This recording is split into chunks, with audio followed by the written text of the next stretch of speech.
नमस्कार मित्रों, welcome back to my YouTube channel. मेरे इस यूट्यूब चैनल में आपका स्वागत है। दोस्तों, मैं लेके आया हूँ हिंदी का प्रैक्टिस सेट। हिंदी का प्रैक्टिस सेट जो आपके यूपी पुलिस री एग्ज़ाम और यूपीएसआई के लिए अति महत्वपूर्ण है। तो दोस्तों, समय व्यर्थ ना करते हुए आइए देखते हैं क्लास की ओर। तो यहाँ पे क्वेश्चन नंबर 1 है, हिंदी भाषा की कितनी विख्यात बोलियाँ हैं? क्या दोस्तों, विख्यात बोलियाँ हैं 4, 10, 8, 5। तो यहाँ पर आपका राइट आंसर हो जाएगा हिंदी भाषा की विख्यात बोलियाँ 8 हैं। कितनी दोस्तों? 8 है। नेक्स्ट क्वेश्चन है, हिंदी भाषा का प्रथम प्रमाणिक ग्रंथ कौन सा है? सतसई, रामलला नाहछू, पृथ्वीराज रासो, आल्हा उदल। तो यहाँ पर आपका राइट आंसर हो जाएगा पृथ्वीराज रासो। क्या प्रमाणिक ग्रंथ, हिंदी भाषा का प्रमाणिक ग्रंथ कौन सा है? पृथ्वीराज रासो। इसके लेखक कौन है दोस्तों? चंद बरदाई। क्या? चंद बरदाई।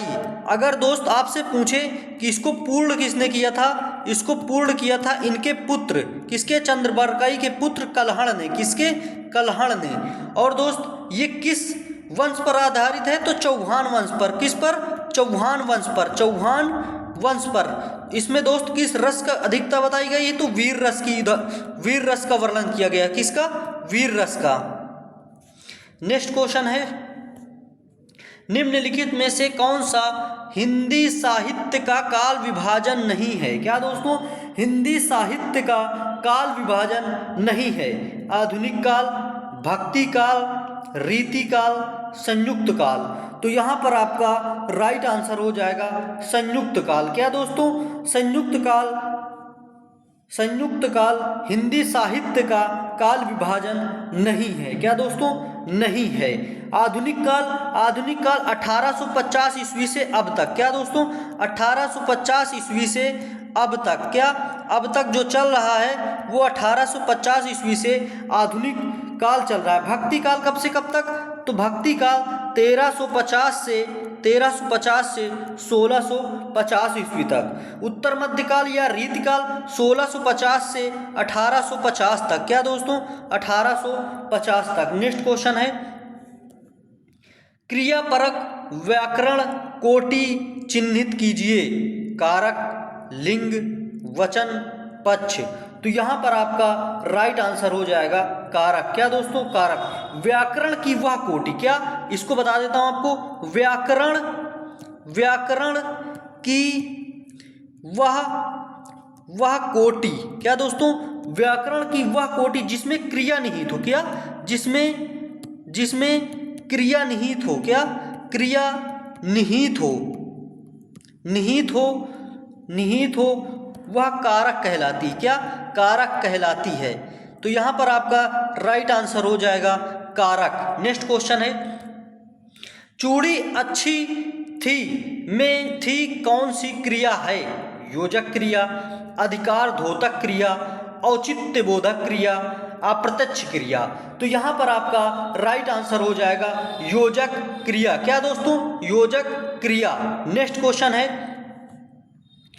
मूल अकर्मक धातुओं के साथ प्रत्यय जोड़कर बनाई गई क्रिया धातु क्या कहलाती है? संयुक्त धातु, द्विकर्मक धातु, साधित सकर्मक धातु, समस्त धातु। तो यहाँ पर आपका राइट आंसर हो जाएगा साधित सकर्मक धातु। क्या दोस्तों? साधित यानी जोड़कर, यानी साध कर बनाई गई क्रिया सकर्मक धातु क्रिया कहलाती है साधित में। नेक्स्ट क्वेश्चन है, सारंग लय सारंग चल कई सारंग की ओट, असारंग झीनो पाई के सारंग कई गई चोट। उत्प्रेक्षालंकार, श्लेष अलंकार, यमक अलंकार, रूपक अलंकार। तो यहाँ पर आपका राइट आंसर हो जाएगा यमक अलंकार। क्या दोस्तों? यमक अलंकार। जहाँ एक शब्द की आवृत्ति। क्या? एक शब्द की आवृत्ति, एक शब्द की आवृत्ति बार बार हो। क्या दोस्तों? बार बार हो तो वहाँ पर यमक अलंकार होता है, और यहाँ पर सारंग शब्द की आवृत्ति बार बार हुई है, तो यहाँ पर आपका राइट आंसर हो जाएगा यमक अलंकार। नेक्स्ट क्वेश्चन है, जुगुप्सा का स्थायी भाव किस रस से संबंधित है? करुण रस से, रौद्र रस से, विभत्स रस से, अद्भुत रस से। तो यहाँ पर आपका राइट आंसर हो जाएगा जुगुप्सा विभत्स रस का स्थायी भाव। किसका? विभत्स। करुण रस का क्या होता है? शोक। क्या दोस्तों? शोक। रौद्र का क्या होता है? रौद्र रस का क्रोध। क्या? क्रोध। क्रोध विनाश का कारण होता है दोस्त, क्रोध कभी नहीं करना चाहिए। क्रोध आए तो क्रोध की स्थिति में हमें हमेशा शांत रहना चाहिए। अद्भुत रस का होता है विस्मय। क्या दोस्तों? विस्मय होता है। नेक्स्ट क्वेश्चन है, निम्नलिखित में कौन छंद का प्रकार नहीं है? क्या दोस्तों? छंद का प्रकार नहीं है। दृष्टांत, चौपाई, दोहा, सोरठा। तो यहाँ पर आपका राइट आंसर हो जाएगा दृष्टांत। दृष्टांत छंद का प्रकार नहीं है, बाकी सभी छंद के प्रकार हैं। और कौन कौन सा होता है? उलाला। क्या दोस्तों? उलाला। कुंडलिया। क्या दोस्तों? कुंडलिया। कुंडलिया। छप्पय। छप्पय। छप्पय भी छंद का प्रकार होता। अहीर। क्या? अहीर। रोला। क्या दोस्तों? रोला। आल्हा भी होता है। क्या दोस्तों? आल्हा। हर गीत का। क्या? हरि गीतिका। हरि गीतिका। और दोस्त होता है आपका बैरवय। क्या? बैरवय। इत्यादि सभी छंद के प्रकार होते हैं। नेक्स्ट क्वेश्चन है, दीर्घ संधि, गुण संधि, वृद्धि संधि, यण संधि व अयादि संधि के किस मूलभूत संधि के अंतर्गत सन्निहित है? तो यहाँ पर आपका व्यंजन संधि, स्वर संधि, विसर्ग संधि, उपरोक्त में से कोई नहीं। तो यहाँ पर आपका राइट आंसर हो जाएगा स्वर संधि। स्वर संधि के 5 प्रकार होते हैं, और ये पांचों प्रकार आपको पूछा है कि ये किस संधि के अंतर्गत आते हैं, तो ये आपके स्वर संधि के अंतर्गत आते हैं। नेक्स्ट क्वेश्चन है, पथभ्रष्ट में समास है? अव्ययीभाव समास, द्वंद्व समास, तत्पुरुष समास, कर्मधारय समास। तो यहाँ पर आपका राइट आंसर हो जाएगा तत्पुरुष समास। इसका समास विग्रह क्या होगा? पथ से भ्रष्ट। क्या दोस्तों? पथ से भ्रष्ट। पथ से भ्रष्ट। दोस्त यहाँ पर अलगाव की स्थिति उत्पन्न होती। किसकी? अलगाव की। यहाँ पर अपादान तत्पुरुष होगा। कौन सा? अपादान तत्पुरुष होगा, अर्थात पंचमी विभक्ति। कौन सी? पंचमी विभक्ति अपादान तत्पुरुष समास होगा। नेक्स्ट क्वेश्चन है, अष्टाध्यायी में कौन सा समास है? बहुप्रिय समास, द्विगु समास, कर्मधारय समास, तत्पुरुष समास। तो यहाँ पर आपका राइट आंसर हो जाएगा द्विगु समास। क्या? द्विगु समास। अष्टाध्यायी का समास विग्रह होगा 8 अध्यायों का समाहार। क्या दोस्तों? 8 अध्यायों का समाहार। क्या? समाहार। 8 अध्यायों का समाहार अष्टाध्यायी अर्थात द्विगु समास के अंतर्गत आता है। किसके? द्विगु समास के अंतर्गत। नेक्स्ट क्वेश्चन है, सुमित्रानंदन पंत को किस कृति पर ज्ञानपीठ पुरस्कार मिला था? क्या? ज्ञानपीठ पुरस्कार मिला था। स्वर्णधूलि पर, लोकायतन पर, युगवाणी पर, चिदंबरा पर। तो आपका राइट आंसर हो जाएगा सुमित्रानंदन पंत को ज्ञानपीठ पुरस्कार मिला था चिदंबरा पर। क्या दोस्तों? चिदंबरा पर। कब मिला था? 1961 में मिला था। क्या? 1961 में। नेक्स्ट क्वेश्चन है, ब्रजभाषा का विकास किस अपभ्रंश से हुआ है? क्या? किस अपभ्रंश से हुआ है? सौरसेनी से, पैशाची से, मगधी से, अर्धमागधी से। तो यहाँ पर आपका राइट आंसर हो जाएगा ऑप्शन नंबर ए, सौरसेनी अपभ्रंश से ब्रजभाषा का विकास हुआ है। नेक्स्ट क्वेश्चन, अपभ्रंश का वाल्मीकि किसे कहते हैं? पुष्पदत्त को, धनपाल को, शालिभद्रसूर को, स्वयंभू को। तो यहाँ पर आपका राइट आंसर हो जाएगा स्वयंभू को। क्या दोस्तों? स्वयंभू को अपभ्रंश का वाल्मीकि कहा जाता है। किसको? स्वयंभू को। ये क्वेश्चन आपका पूछा गया क्वेश्चन है दोस्तों, और ये क्वेश्चन आपको याद रखना है। नेक्स्ट क्वेश्चन है, 2.5 अक्षर प्रेम का पढ़े सो पंडित होए, यह पंक्ति किस कवि की है? ईश्वरदास की, जायसी की, कुतुबन की, कबीर की? तो यहाँ पर आपका राइट आंसर हो जाएगा कबीर की। क्या? कबीर दास की। किसकी दोस्तों? कबीर दास की। कबीर दास किस शाखा के कवि थे? तो ये आपके ज्ञानाश्रयी शाखा के। किसके? ज्ञानाश्रयी शाखा के। किसके? ज्ञानाश्रयी शाखा के। और ये किस काल के कवि थे? तो भक्तिकालीन। किसके? भक्तिकालीन कवि थे। भक्तिकालीन निर्गुण शाखा के। किसके? निर्गुण शाखा के थे। नेक्स्ट क्वेश्चन है, हमारे देश में जयचंदों की कमी नहीं है। जयचंदो शब्द संज्ञा के किस भेद के अंतर्गत आता है? व्यक्तिवाचक संज्ञा, समूहवाचक संज्ञा, जातिवाचक संज्ञा, भाववाचक संज्ञा? तो यहाँ पर आपका राइट आंसर हो जाएगा जातिवाचक संज्ञा। अब आप सोच रहे होंगे कि यहाँ पर जातिवाचक संज्ञा क्यों है? जयचंद, आप सोच रहे होंगे कि व्यक्तिवाचक संज्ञा क्यों नहीं है? तो आपको बताता हूँ, जयचंद बहुवचन का बोध कराता है। किसका? बहुवचन का बोध करा रहा है यहाँ पर जयचंदो। और यहाँ पे अगर होता कि जयचंद, क्या दोस्तों?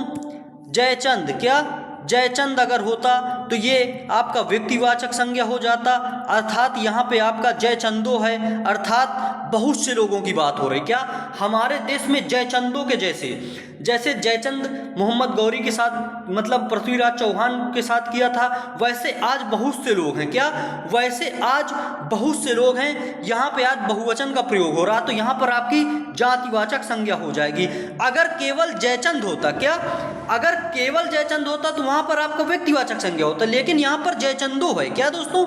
जयचंदो है, बहुवचन है, तो यहाँ पर आपका जातिवाचक संज्ञा हो जाएगा। नेक्स्ट क्वेश्चन है, शुद्ध रूप कौन सा है? तादात्म्य, तादात्मक? तो यहाँ पर आपका राइट आंसर हो जाएगा तादात्म्य। क्या दोस्तों? तादात्म्य कोई शब्द नहीं होता, तादात्म्य कोई शब्द नहीं होता, तादात्मक कोई शब्द नहीं होता। राइट आंसर हो जाएगा ऑप्शन नंबर ए, तादात्म्य। क्या दोस्तों? तादात्म्य। नेक्स्ट क्वेश्चन है, निष्काम का संधि विच्छेद है? निस प्लस काम, निह धन काम, निष धन काम। तो यहाँ पर आपका राइट आंसर हो जाएगा ऑप्शन नंबर बी। क्या दोस्तों? Option number B. और ये किस संधि का उदाहरण है? तो विसर्ग संधि का। किसका? विसर्ग संधि का उदाहरण है। क्या? विसर्ग संधि का उदाहरण है। नेक्स्ट क्वेश्चन है, अनुगमन में समास है? क्या? अनुगमन में समास है कर्मधारय समास, अव्ययीभाव समास, तत्पुरुष समास, बहुप्रिय समास? तो यहाँ पर आपका राइट आंसर हो जाएगा अव्ययीभाव समास। क्या दोस्तों? अव्ययीभाव समास। इसका अनुगमन शब्द में समास किसका? इसका समास विग्रह क्या होगा? गमन के पीछे गमन। क्या दोस्तों? गमन के पीछे गमन, यानी पीछे चलने वाला गमन के पीछे गमन, अर्थात इसमें अनु उपसर्ग है। क्या दोस्तों? अनु उपसर्ग है। उपसर्ग वाले सभी शब्द अव्ययीभाव समास में आते हैं और प्रथम पद प्रधान होता है अव्ययीभाव समास का, और एक जैसे दो शब्द। क्या? जैसे बार बार शब्द आ जाए। क्या? बार बार शब्द आ जाए। और दोस्त हाथों हाथ शब्द आ जाए। क्या? हाथों हाथ शब्द आ जाए। गरम गरम शब्द आ जाए। क्या? गरम गरम शब्द आ जाए। पानी पानी शब्द आ जाए। ऐसे शब्द आते हैं तो आपका अव्ययीभाव समास होता है। नेक्स्ट क्वेश्चन है, लिंग की दृष्टि से दही क्या है? क्या दोस्तों? दही क्या है लिंग की दृष्टि से? स्त्रीलिंग, पुल्लिंग, नपुंसकलिंग, उभयलिंग? तो यहाँ पर आपका राइट आंसर हो जाएगा पुल्लिंग। क्या दोस्तों? पुल्लिंग। ये अपवाद स्वरूप होता है और इसमें क्या आता है? घी भी आता है। क्या दोस्तों? घी भी पुल्लिंग होता है। मोती भी पुल्लिंग होता है। क्या दोस्तों? मोती भी पुल्लिंग श्रेणी में आते हैं। नेक्स्ट क्वेश्चन है, विलोम की दृष्टि से एक शब्द युग्म अशुद्ध है? गमन, आगमन, बिल्कुल सही। निषिद्ध, विहित, बिल्कुल सही। आमिष, शामिष, ये दोस्तों व्यास समास, बिल्कुल सही। तो आपका यहाँ पर राइट आंसर हो जाएगा ऑप्शन नंबर सी। ये दोनों समानार्थी शब्द हैं। क्या दोस्तों? समानार्थी शब्द हैं। इसका विलोम शब्द होगा विलोम शब्द होगा आमिष, सामिष का विलोम शब्द होगा निरामिष। क्या दोस्तों? निरामिष। निरामिष अर्थात आमिष सामिष का विलोम शब्द हो जाएगा निरामिष। क्या दोस्तों? निरामिष अर्थात आमिष सामिष मांस शाकाहारी मांसा युक्त होता है, इसका मतलब मांस खाने वाला। किसका? आमिष का मतलब मांस खाने वाला, निरामिष का मतलब मांस ना खाने वाला, शाकाहारी। नेक्स्ट क्वेश्चन है, उसने छल से पराजित किया। इस वाक्य में छल शब्द में कौन सा कारक है? कर्ता कारक, करण कारक, अपादान कारक, कर्म कारक। तो यहाँ पर आपका राइट आंसर हो जाएगा करण कारक। क्या दोस्तों? करण कारक अर्थात दोस्त यहाँ पर करण कारक होगा। किस कारक विभक्ति वजह से? इसकी कारक विभक्ति क्या होती है? करण से, कर्ता ने। इसकी विभक्ति क्या? अपादान से। अपादान से यानी अलगाव का बोध होगा इसमें। किसका? अलगाव का बोध होगा। और कर्म, कर्ता ने कर्म को करण से, ये कर्म को होगा। कर्ता होते कितने प्रकार के हैं? तो कारक होते कितने प्रकार के? कारक 8 प्रकार के होते हैं। कितने प्रकार के? 8 प्रकार के। नेक्स्ट क्वेश्चन है, निम्नलिखित में से कौन सा अल्प विराम है? Option A, option B, option C, option D. तो यहाँ पर आपका राइट आंसर हो जाएगा ऑप्शन नंबर सी। क्या दोस्तों? Option number C. ये कौन सा है? ये अर्ध विराम है। क्या दोस्तों? अर्ध विराम है। ये क्या है आपका? ये आपका पूर्ण विराम है। क्या दोस्तों? पूर्ण विराम है। क्या? पूर्ण विराम है। नेक्स्ट क्वेश्चन है, मोहन ने पढ़ा, यह वाक्य संदिग्ध भूतकाल में होगा। मोहन ने पढ़ा, मोहन ने पढ़ा होगा, मोहन पढ़ रहा था, मोहन ने पढ़ा था। ये पढ़ा था एकदम से मतलब ये पूर्ण भूतकाल हो गया, पढ़ा था। मोहन पढ़ रहा था, ये अपूर्ण भूतकाल हो गया। मोहन ने पढ़ा होगा, ये संदिग्ध भूतकाल हो गया। तो राइट आंसर हो जाएगा ये। मोहन ने पढ़ा, ये वर्तमान काल की बात हो रही, और ये दोस्तों आपके संदिग्ध भूतकाल की बात हो रही है। नेक्स्ट क्वेश्चन है, राम रोटी नहीं खाता है, इस वाक्य का कर्मवाच्य रूप है। राम ने रोटी खा जाते हैं, राम ने रोटी खाई, राम रोटी खाएगा, राम से रोटी नहीं खाई जाती है। तो यहाँ पर कर्मवाच्य रूप होगा राम से रोटी नहीं खाई जाती है। Option number D is the right answer. Next question है, अरुणिमा में कौन सा प्रत्यय है? क्या दोस्तों? अरुणिमा में कौन सा प्रत्यय है? इम, आ, इमा, मा। तो यहाँ पर आपका राइट आंसर हो जाएगा ऑप्शन नंबर डी, इमा। अरुणिमा का संधि विच्छेद होगा अरुण। क्या दोस्तों? अरुण धन इमा। क्या दोस्तों? अरुण धन इमा बराबर अरुणिमा। क्या दोस्तों? अरुणिमा। तो राइट आंसर हो जाएगा इमा। क्या दोस्तों? इमा। नेक्स्ट क्वेश्चन है, परामर्श में किस उपसर्ग का प्रयोग हुआ है? क्या दोस्तों? परामर्श में किस उपसर्ग का प्रयोग हुआ है? तो यहाँ पर आपका परा, पा, मर्श, पर। तो यहाँ पर आपका राइट आंसर हो जाएगा ऑप्शन नंबर ए, परा। क्या दोस्तों? परा, परामर्श में परा उपसर्ग शब्द है। नेक्स्ट क्वेश्चन है, पंडित का पर्यायवाची नहीं है। कोविद, दामिनी, बुद्ध, प्राग। तो यहाँ पर आपका राइट आंसर हो जाएगा ऑप्शन नंबर बी। क्या दोस्तों? Option number B. ये किसका पर्यायवाची है? तो ये अग्नि का पर्यायवाची। किसका? अग्नि का। कोविद, बुद्ध, प्राग ये सभी पंडित के पर्यायवाची हैं। दामिनी आग का पर्यायवाची है। आपसे पूछा है पंडित का पर्यायवाची नहीं है, तो आपका ऑप्शन नंबर बी सही हो जाएगा। नेक्स्ट क्वेश्चन है, अधोलिखित में कौन एक घर का पर्यायवाची है? अयन, चयन, मयन, घरन। तो यहाँ पर आपका राइट आंसर हो जाएगा ऑप्शन नंबर ए, घर का पर्यायवाची अयन होगा। तो यहाँ पर आपकी क्लास समाप्त होती है। अगर आपको क्लास अच्छी लगे तो वीडियो को लाइक करें, और रोज़ाना ऐसे वीडियो को देखने के लिए चैनल को सब्सक्राइब करें। और आप अगर PDF प्राप्त करना चाहते हैं तो हमारे डिस्क्रिप्शन बॉक्स में जाकर टेलीग्राम चैनल से PDF प्राप्त कर सकते हैं। जय हिंद, जय भारत, वंदे मातरम, भारत माता की जय।